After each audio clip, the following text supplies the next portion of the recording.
Hey, what's up, everybody? Welcome to the latest episode of the Rich and Turbo Heavy Half Hour. My name's Rich. You can find me on Exit Fuzz Doom Rip, all the other socials at rich.piva as a Doom Charts contributor and doing reviews for Musicpedia of Metal. Happy to see Turbo. Turbo, how you I am doing? fine, and everybody needs to know who Deep Purple is. Yes, we absolutely That's should. fine. A conversation for another episode, but anyone who says they don't know who Deep Purple is has some explaining to do. But what we're doing on this show, we're talking to Chris from Cattlemass. Chris, how you doing today?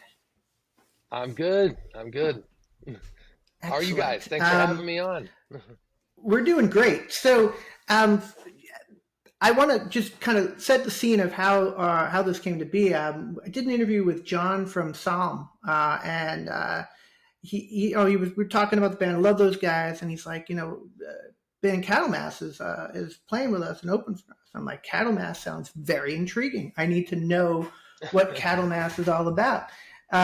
So then, not too soon after, I think I saw a pre-order from Seeing Red Records for you guys, and started following you on the socials. And I'm like, let's get down with Cattlemass. And here we are. And you have a new record, or your first record coming out, called Alpha 1128 or 1128 on October 24th. Correct? Yep. Yep. Can't wait. It's like how long? Like just a little over a week away. Yeah. Where It's been I will go ahead, please. oh, I was gonna say it's been a long road to get here. So it's just to see it finally, you know, happen. It's just like, oh my Yeah. God. We have questions about it because we've spent some time with the record, and I love it. Like Nice. I love the record. There's a lot of things that I'm hearing that I want to ask you about, and Cool. just kind of talk a little bit about some of the craziness that you got going on here, because it's probably one of the more evil records I've heard, which is great. Love how the dark kind of doomy vibe that goes on, and just everything that's about it. So tell the people listening a little bit about Cattlemass, if you don't mind, Chris. Oh God, where do I start? Uh, it was sort of God, where to start? Okay, well, this kind of came about really in the pandemic, um, however long that was ago now, 5 years, I guess. Um, and I was kind of like, you know, doing the hired gun thing for a long time, and just like, okay, what is going to be the thing that's really me, you know? Because in the hired gun world, you kind of got to take the gig you get, right? And so I end up doing all this and that and this and that, and it's just like I was just like, okay, I think this Doom thing, this is what really is the thing that's in my soul, you know? And so, and luckily enough, the kind of pandemic hit, and like I actually had some time to do, to really do it, and like, and it was really just me alone in my studio, just writing, recording, and I kind of did like they kind of happened simultaneously. So I had my studio set up, and I was like, writing and recording as I wrote, and kind of crafting the sound, along with the lyrics and everything, and and it's kind of a strange thing because the album was done pretty much before I even had played a gig with this band, so I kind of approached it from maybe a backwards kind of way. And, I was fully done with everything. And, I ended up playing all the instruments and doing all the thing. And then after that, I got Wes and Kyle in for the Wes on bass and Kyle Abbott on the drums. And then we started playing, and then it started really becoming a band, you know? Right on. the the sound that you guys get is pretty unique. I think I don't know if it's the tone or how it's recorded, but like the level of kind of doomy darkness you get is I think it's perfect. The sound there. Um, Oh, thanks. Yeah, so that's you recording that, like in your home studio. I know that it looks like you had someone master it and mix it and stuff, but that's you recording that on your own in your home. Yeah, so yeah, it's just in I've got like a little, lockout studio.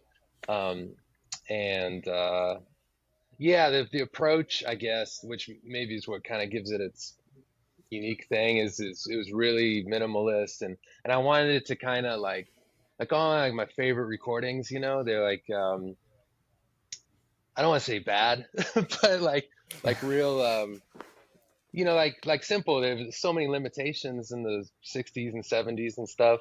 And so it was like totally like that, where it's just like, okay, I'm just gonna do, well, 57 on the guitar. And the drums were like, one overhead, one on the snare, and one on the kick. And then just, let it be. And I just, you just have that like raw thing, like all those bands. Yeah, Sabbath is super raw sounding, right? It's just like just dry and like no help at all. No production fancy help. Just like that. Here it is. Like a band in a room with a few mics, and that's it. You know. I think that's And probably what attracts me to the sound is the rawness and kind of the I want to say no frills, but like just nothing gets me more off a record. Like I don't love a record when there's like this level of polish that's like, it sounds like it came out of a lab. Um, right. where I feel like your stuff, even though I would never have guessed that it was a one man band deal that you had in the recording studio. To me, it sounds like Right. just like an organic recording, which is, I think, a testament for kind of how you did what you did in the recordings and everything. It was hard. I had to like. It was a lot of like back and forth of because I'm a guitar player first. So it's like I always started with guitars because that's just easy for me, because I've been playing the longest, and then I'd kind of play the drums to those, but then I'd kind of have to go back into the guitars and like redo them to kind of fit. It's like this little process of getting it to like where it's like, okay, it's starting to gel. So it was weird, but really the saving. I don't want to say the saving grace, but like, but kind of, yeah, was having Sean mix it, because he was really good at like just like knowing kind of where I was coming from, like stylistically, and just having refining it without losing like the essence and the rawness energy. Yeah, no, absolutely. It's all there. Turbo, I'm 8 minutes in. I'm going to let you ask a question. Thank you. It's early, right? Yeah. Turbo, all you. What do you got? What do you got for Chris? Where's the darkness come from, man? You're in Southern California. It's supposed to be sunny and everything. And you've got some heavy, dark stuff going on. I have an answer for that. I grew up in I grew up in Cleveland. Oh, okay. There you go. Yeah. The Buffalo of Ohio. Yeah, absolutely. I lived in Yeah, Buffalo for a while. Turbo loves when I mentioned that, but yeah, now this makes perfect sense. Absolutely. yeah, just yeah, the whatever you want to call it, the industrial wasteland, frozen tundra of Cleveland that a lot of people love, and I'm happy to have grown up there. And really, this album is super like sort of everyone involved with it somehow came from Cleveland, because Sean's from Cleveland, obviously me, and then Tommy at Seeing Red Records is based in Cleveland, and it's just it was all totally random, that ended up that way. But maybe we all kind of have a shared. Maybe we can all remember waiting like for the bus to come when we were kids and our hair's frozen into icicles. you know? Dark at like 3:30 in the afternoon because it's Oh, in December, and yeah, no, northeasterner, I guess. I don't even know what they consider Buffalo, but just there's something to be said about having that and kind of the darkness and growing up in that capacity. It's a different vibe than like I'm in Florida now. You're in LA, so that was a really good interesting insight there, Turbo. It, it's funny that Cleveland is where that comes out of. Um, do you have Cleveland music influences that are brought into this record, or I guess I'd like to hear kind of what you were channeling, because I hear some stuff, but and Hmm. I'm sure Turbo hears some stuff too, but would love to hear maybe what you're channeling or what some of your influences are based on Right. what you've built in Cattlemass. Right. I, li- I let's see. I really like a lot of different things. Probably specific to this record would be, besides the obvious, i.e., Black Sabbath, would be like uh, like a lot of the early prog psych kind of stuff, like Iron Butterfly and Yes, and Rush's like first album, particularly was like something that I kind of had in my mind. Um, it's something about, and actually that kind of ties into Cleveland a little bit. Actually, was the like working man kind of broke in Ohio, in Yeah. Cleveland in particular, in WMMS, and yeah, that song, like there's something when that guitar comes in that's just like yes, and uh, so that one is kind of in my head, and then there's like a little bit of I'm sure you guys heard it, like some of like the classical little things draped in there. Like I'm a huge fan of like Kubrick movies and Wendy Carlos and all that. And Hence intermission, right? Intermission. Definitely hear some of that going on with that spooky little, keyboard kind of driven thing, which I love, by the way. yeah, so yeah, there's a little bit of that. Yeah, it's all kind of rooted in this like late 60s, early 70s, like I don't know, retro, futuristic, dystopian thing that all so many of the bands were kind of like tuned into, and all the movies of that era and stuff. They're kind of thinking of coming out of that zone, even though I'm in 2025 or whatever, and not trying to copy it and be like a throwback thing, but whatever, my version today would be out of that perspective. Yeah. Yeah, no, I did a review of a band today that reminded me of like Uriah Heep and Yes and Rush, but they're able to put it like a 2025 spin on it. So it doesn't sound like you're a hack, like you're like copying bands, but you're just kind of leveraging what you like and putting it into use of something for today. Right, we all come from somewhere, right? We're Yeah, all picking something from somewhere and try to make it our own. Yeah. exactly. Yeah.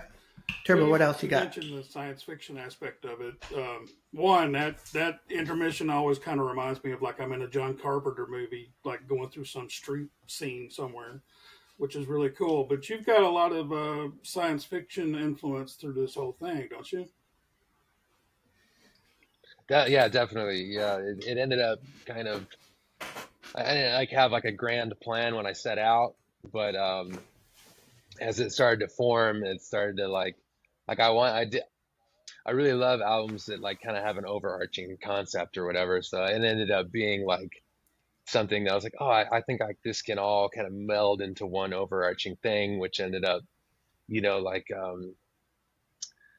it's like supposed to be like this like interdimensional being, like, kind of like on this journey, kind of observing points along a humanity timeline. And it kind of starts at the very beginning with like the chant of Cthulhu's, like the era of the gods and whatever, and then we end up, where do we end up, like infecticide, replicant. We're kind of entering replicant zone right now, Right. right, with AI and driverless cars is so mind blowing, and then infecticide again leads us a little farther down the road, and then the exit oblivion. I think the traveler dude is out to the next journey. But yeah, I love my absolute favorite, of all times are like Alien and 2001 and Clockwork Orange, and like it's just such a, they're so cool, you know. So I was like, man, if I could write songs that, you know, incorporate some of those you know, ideas lyrically, like that would just be something I would want to hear, you know. What is the video for Infecticide? I know that movie, man, and I can't figure it out. What the elevator scene for your YouTube video, man? Oh, right. I don't know if it's that building's been used in a few different things, but not really like that. Um, but yeah, Was just, that your you know, filming? it's, you can kind of see the, yeah, it was me and my wife, just the two of us, Awesome.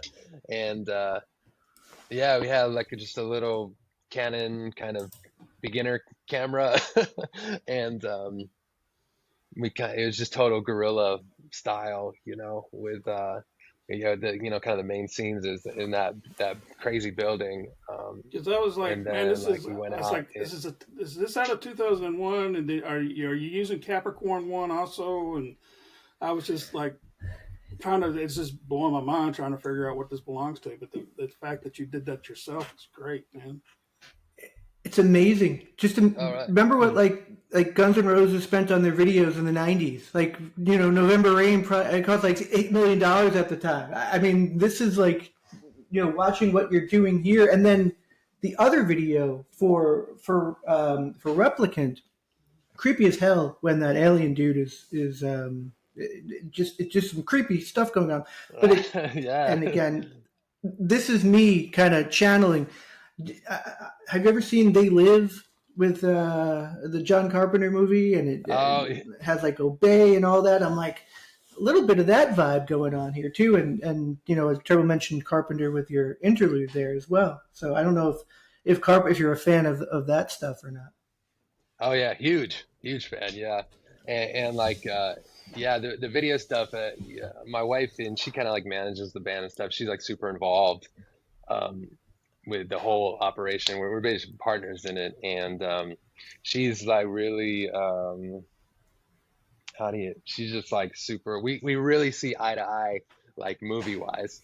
So like usually what will happen, I'll have some crazy idea that I think we could never pull off, and I'll be like, oh, you know, I want to, you know, I want this like egg thing out in the desert, and you know, I want, you know, in this canyon, I want it to blah. I'm like, well, I would never be able to, you know, it's just, you know. And she's like, we can do it, we can do it, we'll just, yeah, just tell me what you want to do, we'll figure it out. You know, and it's just, I don't know. Sometimes, you know, it's doesn't seem like it's gonna happen, but you know, you get lucky, I guess. Here and there. That's really I'm excited, dude. The, The replicant video is fully filmed.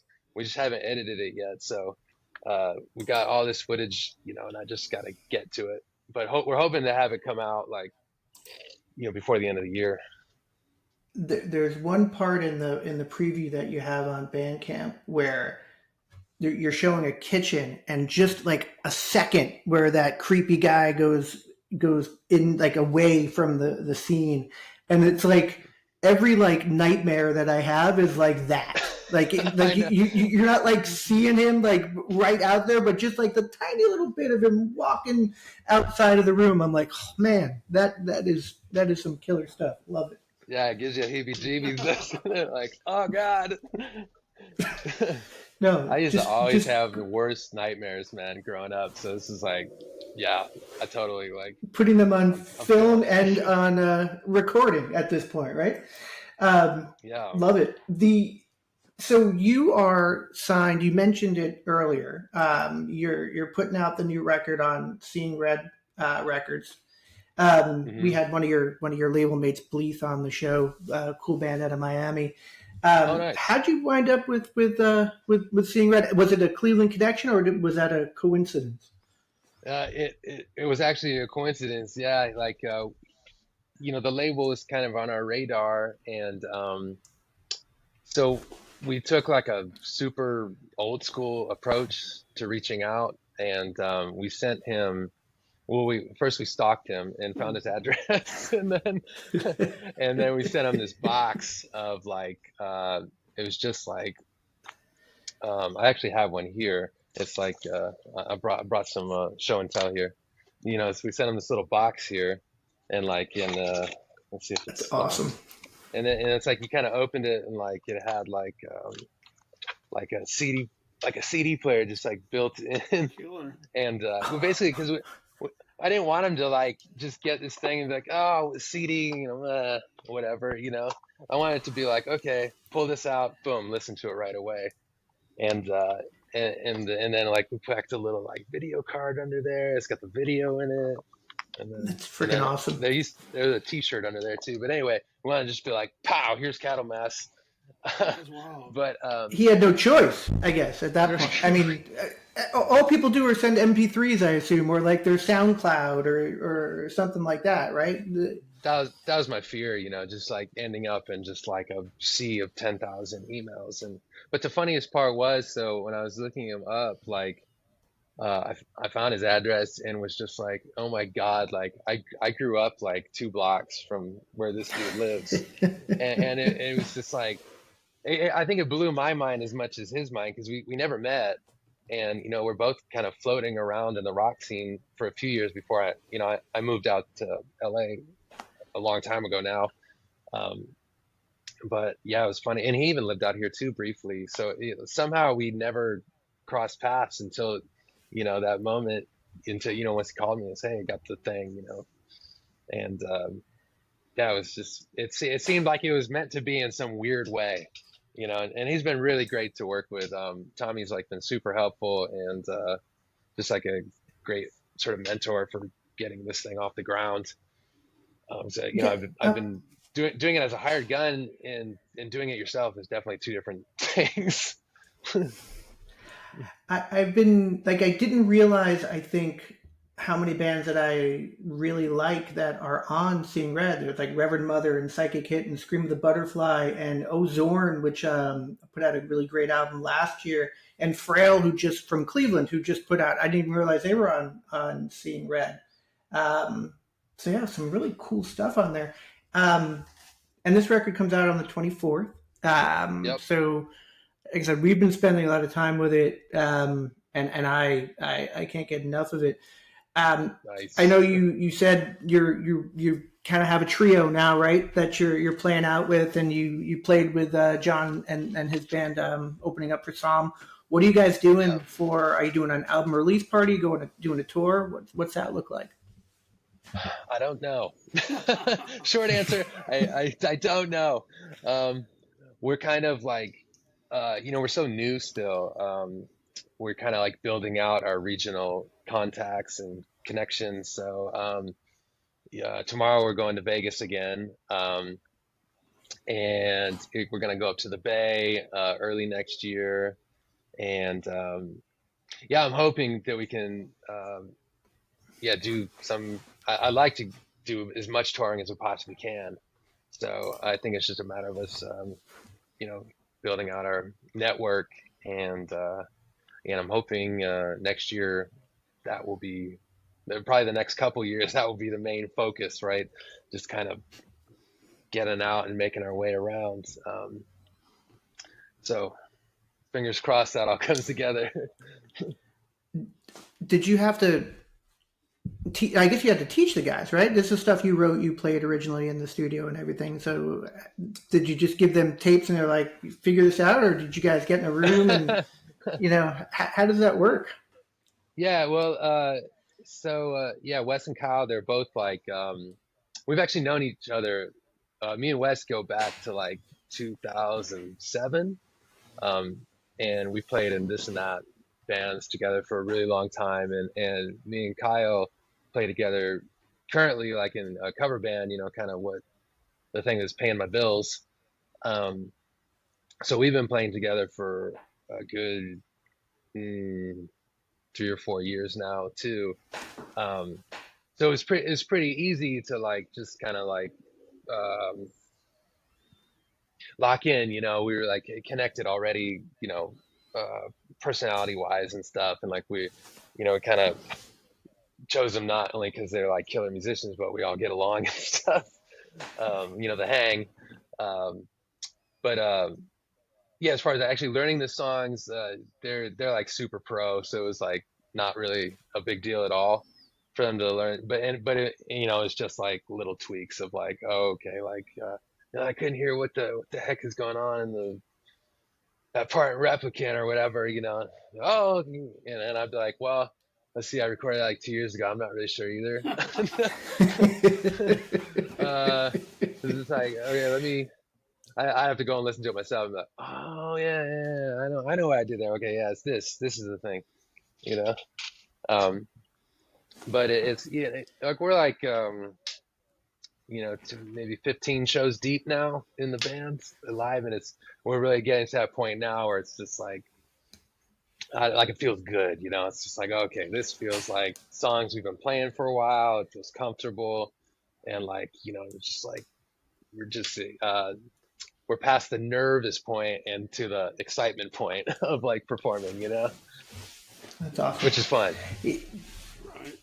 I think the biggest thing for me is that if I didn't know by looking at your album cover that it was just you, I would not have thought it was just you. Which to me, when a lot of nowadays you have the kind of the one man band, you can tell. Like you can tell that it was kind of, it sounds good, but it was also, you could tell that it was kind of pieced together. Where I don't Right. get that at all from you. Like unless you told me that, I would not have known. So What I bet a factor in that is that I'm not like a skill. Like, I'm an okay drummer. I'm good enough to do a gig, but like I sort of wanted that in a way. Like I wanted it to be like like when you hear Bill Ward, it's like he's great, but he's not like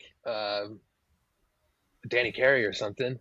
There's like a style to it. Like what the limitations become like part of the what makes it great. And I sort of it's just everyone's so good at what they do now, and I just want to say, you know what, I'm just gonna like have it. I'm just gonna play it how I play it, and it's gonna be a little weird and a little off the wall, and like I know like one of the other drummers that has played with us before, he was just like, he's like that Phil, I would have never thought to do that. I'm like, oh, it's just because I don't really know what the heck I'm doing. I never had a drum lesson before. Just doing what I would think would sound right. But I think it lended to it not sounding like where I just like put in a bunch of triggers and just chopped it into a beat. I try to really let myself just like that, do it and have there's it, something to be said about weird, Right. Yeah. Oh, mission accomplished there. And there's something to be said about like styles. Like the drummer in the Ramones wasn't like a virtuoso, but no one could drum like him. Ringo Starr was not great at what he did, as That's a my hero. technical drummer, but like, I mean, Ringo is, but he did it on his, the way he did. And you'll hear Paul McCartney say like, nobody could play like Ringo could play. He made that sound. He wasn't like he was, any of the virtuoso drummers, but he was what he was, which was exactly what they needed. Like you can really feel their personality, right? It's like you can feel Ringo, and you can feel Bill, and like the Deep Purple dude. He's just like, and he's got some serious technical skill, but you can still feel like his thing, his essence, Absolutely. and the way he hits the drums and how his flow and the hi hats and whatever. Yeah, that's why I've always loved Keith Moon, because no one can drum like Keith Moon, and no one can sound like Keith Moon. And I don't know, I'm not a drummer. I don't know if he's technically skilled or not, but it doesn't matter because like that's he can play a lot Keith of notes. Yeah, it's true, exactly. Yep. I'm still laughing at that Pete Townsend quote when he's just like, wait, didn't he say like, "Oh, I'm glad Keith's dead" or something like that? He goes, "I get to actually play the guitar." I can think he was being, Look, he was being funny. Pete Townsend invented heavy morbid. metal, so yeah, he invented heavy metal. If you ask him, my favorite Keith Moon quote is that his drums sound like someone threw them down the stairs. That's what Keith Moon's drumming sounds like. But yeah, I definitely hear you with kind of how there's a feel to things, and you get that, and I think you're getting that from this record. Any bands that you would call out that maybe you've played with that got guys you hang out with, guys you would say are kind of contemporaries who would keep an eye out for? Like, I hear like, when I was talking to John from Solemn, he mentioned Early Moods as a band that those guys know, and I kind of hear a little bit of that. I don't know if you know those guys or have heard that record, but any bands that in your scene or that you played with that are kind of doing some great stuff that you would call out. Yeah, I was, we just did a show the other day with this like Canadian death prog band called Ancients. You guys heard of those Mm-hmm. guys? Oh wow, yeah, cool. And they were sick, straight up. I was watching that and I was just like, I'm like, this guy, like the riffs he was playing on guitar and singing, and I was just like, all right. I was like, damn. I think I said to him afterwards. I was just like, damn, I don't know how you're doing that, but that was sick. So anyway, they're the ones that come to mind, because I feel like not enough people know who they are. And they're winning a bunch of awards up there in Canada. Like they won like the metal album of the year or something up there just recently. Yeah. But they were really, I was like, yeah. Our show is like 40% Canadian. Like we talk to so many Canadian bands, it's amazing how much talent there is up in this, like the stoner dune scene up in Canada. It's crazy. As an Ohio guy or a former Ohio guy, I have to ask, my favorite band of all time is not a stoner or doom band. It's an indie rock band from Dayton, Ohio called Guided by Voices. Do people who are from Ohio automatically know Guided by Voices, or is it just me thinking that everyone from Ohio knows who Guided by Voices is? Let's see. I know the name, but I don't know the music. So Fair. Okay. Maybe that's fair. That's an indicator, Yes, But absolutely. Cleveland is so hard rock focused, Yeah, different vibe in Cleveland. Yeah.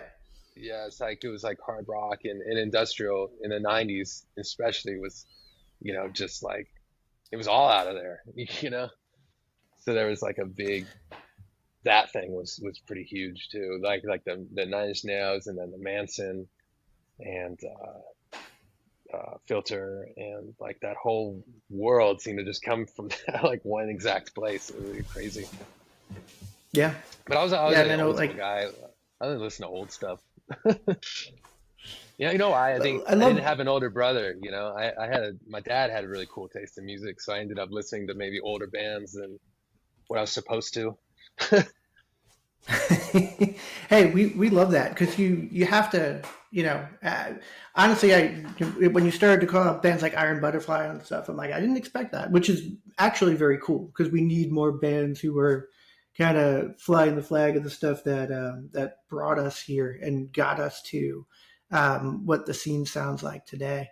Turbo, what else you have for Chris before we let him go? I love my favorite song on this album is the one about night witches.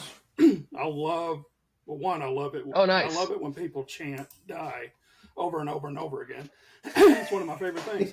And also just the story. Is this about the night witches from the female fighter pilots from Soviet Union, or is this something else? Yeah, exactly. It's exactly that. All yeah, right. That's awesome. Yeah, it was kind of honestly, it was the thing that spawned the entire Cattlemass project. Started there. Oh. I was on a plane reading like a National Geographic History Museum magazine, and the little story about them popped up, and I was like, because I was trying to figure out what the heck am I going to write about? I don't know what the heck I'm going to do lyrically, And I was like, oh, that's cool.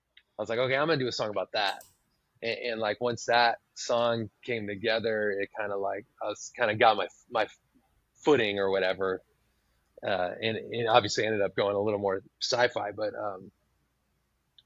yeah, that song and that story about those ladies is just that's sort of mind blowing. Yeah, it's killer as it's surprisingly that's not more well known. It's probably more well known in Russia, but in America it's not something that gets told. But hell yeah, what they did was awesome. But I have just learned something. I had no idea. I'm looking at it right now on the internet. It's next to me here. Yeah, I had no they idea this was a thing. they were flying these like uh,